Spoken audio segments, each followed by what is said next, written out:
পশ্চিমবঙ্গে নির্বাচন হবে আর রক্তপাত হবে না, এটা কি তৃণমূল কংগ্রেস চায়? আজকে পশ্চিমবাংলা শুধু নয়, ভারতবর্ষের বিভিন্ন রাজ্যে উপনির্বাচনের রেজাল্ট হয়েছে। আমার এখনো পর্যন্ত কোনো খবর পাইনি ওখানে কোনো ঘটনা ঘটেছে, কিন্তু দুর্ভাগ্য আমাদের পশ্চিমবাংলায় একটা উপনির্বাচনে একটি ফুটফুটে ক্লাস 4-এর 9-10 বছরের বাচ্চা মেয়েকে খুন হতে হলো। অভিযোগ কি?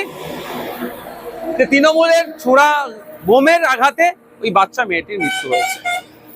হ্যাঁ, আমি আবারও বলছি, পশ্চিমবঙ্গে নির্বাচন হবে আর পিছড়েবাগের মুসলমান খুন হবে না, পশ্চিমবঙ্গের নির্বাচন তো অসম্পূর্ণ থাকবে। মুসলমানদের শিক্ষাতে ক্রমশ পিছিয়ে রাখার কারণ এটাই তো, মারামারি করবে, হানাহানি করবে, মরবে, মারবে, জেল খাটবে, ধ্বংস হবে। এই জন্যই মুসলমানকে রেখেছে, ভোটার হিসাবেই রেখেছে।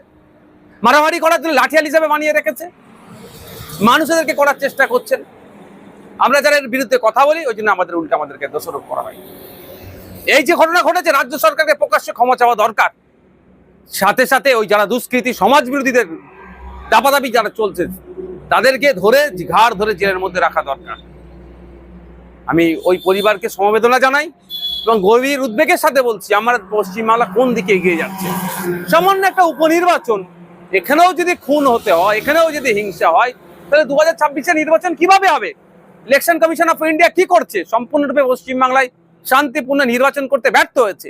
আমি আশা করবো এর থেকে শিক্ষা নিয়ে আগামী দিনে 2026 নির্বাচন আসছে, শান্তিপূর্ণভাবে নির্বাচন করবে।